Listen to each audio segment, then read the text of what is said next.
ചിദംബരം സംവിധാനം ചെയ്ത ബാലൻ ചിത്രത്തിന്റെ 2 ദിവസത്തെ world wide box office collection report ഇപ്പോൾ പുറത്തുവന്നിരിക്കുകയാണ്. ചിത്രം 2 ദിവസം കൊണ്ട് വേൾഡ് വൈഡ് 9,41,00,000 രൂപയാണ് നേടിയത്. കേരളത്തിൽ നിന്നും 3,64,00,000 രൂപയും കർണാടകത്തിൽ നിന്നും 57 ലക്ഷം രൂപയും തമിഴ്നാട്ടിൽ നിന്നും 33 ലക്ഷം രൂപയും തെലുങ്കു സ്റ്റേറ്റിൽ നിന്നും 11 ലക്ഷം രൂപയും റെസ്റ്റ് ഓഫ് ഇന്ത്യയിൽ നിന്നും 11 ലക്ഷം രൂപയും ഓവർസീസിൽ നിന്നും 4,65 ലക്ഷം രൂപയുമാണ് ചിത്രം 2 ദിവസം കൊണ്ട് വേൾഡ് വൈഡ് നേടിയത്. ഒരു പോസിറ്റീവ് റെസ്പോൺസ് ആണ് ചിത്രത്തിന് കേരളത്തിൽ നിന്നും ലഭിച്ചുകൊണ്ടിരിക്കുന്നത്.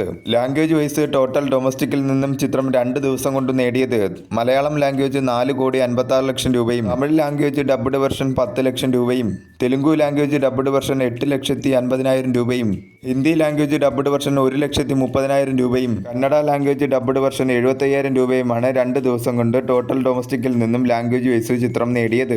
നല്ല രീതിയിലുള്ള കളക്ഷനാണ് ചിത്രത്തിന്റെ 2 ദിവസം കൊണ്ട് എല്ലാ മേഖലയിൽ നിന്നും ലഭിച്ചുകൊണ്ടിരിക്കുന്നത്. വരും ദിവസങ്ങളിലും ചിത്രത്തിന് മികച്ച രീതിയിലുള്ള കളക്ഷൻ തന്നെ പ്രതീക്ഷിക്കാവുന്നതാണ്.